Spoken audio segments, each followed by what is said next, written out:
Hello everyone, welcome to Achievers IAS classes.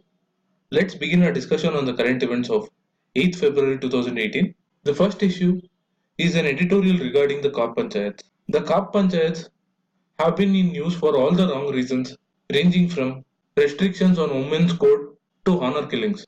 And recently too, they were in news as the Supreme Court has said that the Kap Panchayats have no role in interfering with the life choices of individuals regarding marriage and love. The court has observed that the Kap Panchayats should not act as conscience keepers of the society, which reflects the medieval feudal mindset. In 2011 too, had termed the Kap Panchayats as kangaroo courts and wanted them to be stamped out from the country. Even after such repeated observations by the Supreme Court, it is a grave misfortune that parents continue to use coercion and harassment and even resort to murderous violence to enforce their feudal prejudices, which in essence is choosing familial honor over human rights.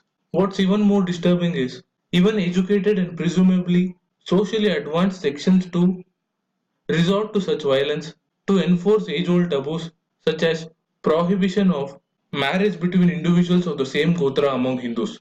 Such views can only be eradicated with a change in social attitudes, but there is also need for a law to be put in place as recommended by the Law Commission in 2012, which seeks to address the problem of Kap Panchayats by treating them as unlawful assemblies and decisions of these assemblies that amount to harassment, social boycott, incitement of violence, etc., to be punishable with a minimum sentence.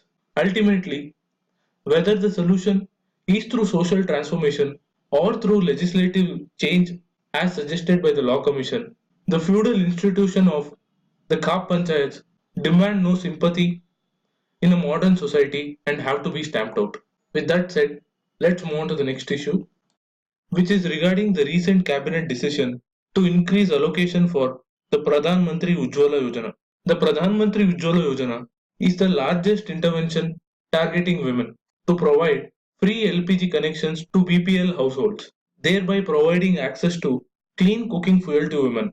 The scheme directly addresses the health hazards due to use of wood, cow dung, etc. for cooking, which are less clean fuels compared to LPG, and by providing subsidized LPG connections, the government is also freeing women from the manual effort or the drudgery involved in collecting firewood.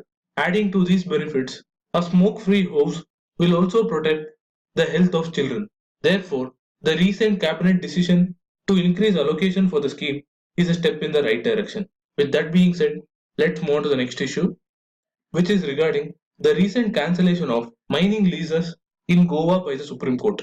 The Supreme Court, in this regard, has highlighted that any economic policy in violation of Article 39B of the Indian Constitution, which mandates for the distribution of material resources of the community for the common good, as well as Article 14, which guarantees the fundamental right to equality, will be subject to judicial review.